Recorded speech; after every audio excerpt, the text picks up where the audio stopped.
Many years ago, there was a very wealthy man, right? There was a very wealthy man, and with his devoted young son, they shared a passion for art collecting, right?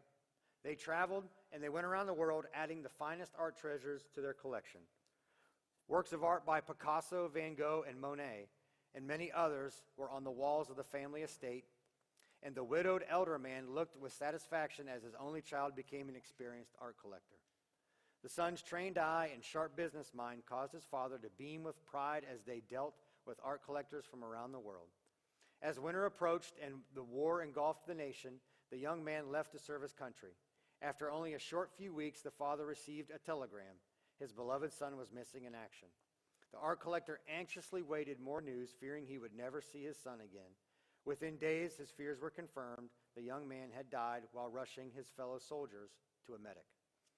Distraught and lonely, the old man faced the upcoming Christmas holidays with anguish and sadness.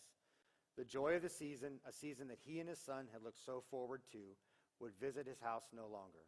On Christmas morning, a knock on the door awakened the old man. As he walked to the door, the masterpieces of art on the walls only reminded him that his son was not coming home. As he opened the door, he was greeted by a soldier with a large package in his hand. He introduced himself to the man by saying, "I was a friend of your son. I was the one he was rescuing me when he died. May I come in for a few moments? I have something to show you." As the two began to talk, the soldier told of how the man's son told everyone of his and his father's love for fine art. He goes, "I'm an artist," said the soldier, "and I wanted to give you this." As the old man unwrapped the package, the paper gave way to reveal a portrait of his son. Though the world would never consider it a work of genius or a super really good painting, the painting featured the young man's face in striking detail. Overcome with emotion, the man thanked the soldier, promising to hang the picture over the fireplace.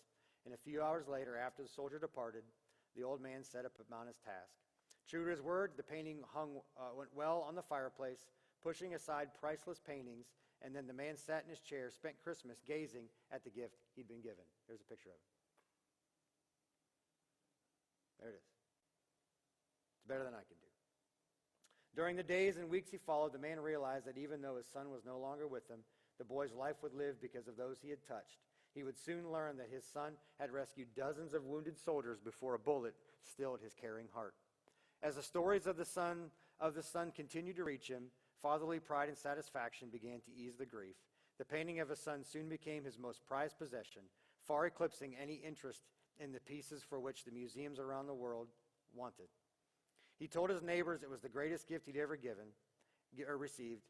And this following spring, the old man became ill and passed away, and the art world was waiting in anticipation. Unmindful of the story of the man's only son, but in his honor, those paintings would be sold at an auction. According to the will of the old man, all of the works of art would be auctioned on Christmas Day, the day he received his greatest gift. The day soon arrived, and art collectors from around the world gathered to bid on some of the world's most spectacular paintings. Dreams would be fulfilled that day. Greatness would be achieved, as many claimed they're going to have some great works of art to add to their collection. The auction began with a painting that was not on the museum's list. It was the painting of the man's son. The auctioneer asked for an opening bid, and the room was silent. "Who will start the bidding at $100? And he asked, and minutes passed, no one spoke. From the back of the room, people were saying, "Who cares about this painting? It's just a picture of a son. Let's forget it and go on to the good stuff." More voices echoed in that. "No, we have to sell this one first," replied the auctioneer. "Now who will take the son?" Finally, a friend of the old man spoke up and says, "Will you take $10 for the painting? That's all I have. I knew the boy, and I'd like to have it." Auctioneer says, "I got $10. Anyone want to go higher?" Called the auctioneer. After more silence, the auctioneer said, "Going once, going twice, gone."